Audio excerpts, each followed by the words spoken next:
Jaden Ivey, and we have a graphic for this one. Mm-hmm. Impressed. And I'm not saying it in terms of like I didn't think he'd be able to do these things, like was never capable of doing these things, but the 0 turnovers in his first NBA preseason game, pretty impressive because that was like something on scouting report for him. But this is Jaden Ivey's comments after the game. He said, "We didn't win, so I don't think my performance was good enough. I feel like I didn't do my part. We didn't win. I didn't do something on the court that impacted winning." And that's facts. I mean, that's what I want to hear. That's my whole concern. Like, and draft. I want to reiterate this too. As much as I've been painting that as like the Jaden Ivey basher, I've never said he wasn't going to be a good player. I just didn't like the fit per se. I always said I think Jaden Ivey would be better as Jaden Ivey and I'm saying the Rockettes or wherever the hell you want to do it. But he's a David Ruffin. He needs the That's what I was Temptations looking for. Thank you. around him. Yeah, there you go. Yeah, Jaden Ivey and the Temptations. But last night, I mean, he impressed me, the 6 assists. And I think what impressed me the most, honestly, though, was like his pace and control. Yeah. And that's something that you didn't see on the scouting report. That's something you didn't see, for me at least. Oh, the kid with his shirt off walking around, that just tripped me out a little bit there, too. Hold on, you might catch on the camera. What is happening today? I'm so confused. I feel like I'm in the Twilight Zone right now. Oh, you fat, shirtless little kid. Like, Matrix right now, there is a glitch. Honestly, there's a glitch in the Matrix. It's very confusing.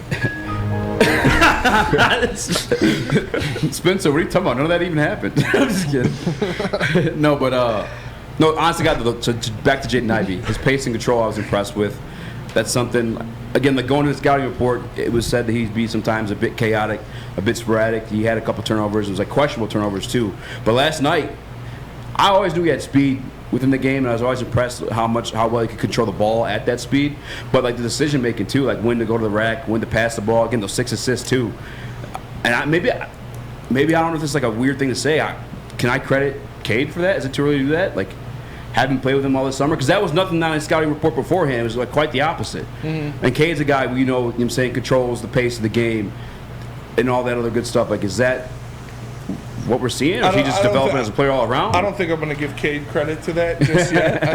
I think that might be. It feels early to say it, but like, I think that might be a little premature. I think it's going to be, I'd give more credit to Dwayne Casey and the coaching staff of the Pistons than I would Cade Cunningham. But yeah, it might help a little bit. Things I were impressed with last night. Saw some defense out of him too. Yeah, we saw some defense out of him. He shot 6 of 9 from the field. Like that was good.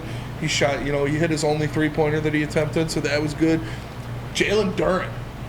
The dude had 14 rebounds monster in 24 minutes. Like he was out there pushing people around, getting boards.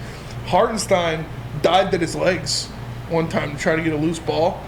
Oh, I got pretty salty. I was like, I sent out a tweet. I was like, Hartenstein dives his legs like that again. I'm gonna fly to New York. I'm gonna drop his ass. It pissed me off. But Duren looked good. Duren looked like he's gonna be a starter like sooner than later. Like the guy looks like he's ready already. Greg Kelser compared his rebounding ability. Like he was like, I've made this comment about 2 people already in this franchise who I've seen, very early and said they're going to be rebounding machines.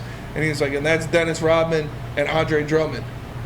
And so he's comparing Jalen Duren to that level of rebounding already. So that's very impressive. I loved what I saw out of Jalen Duren. I loved what I saw out of other people. And yeah, like you said, Ivy looked good. He looked in control.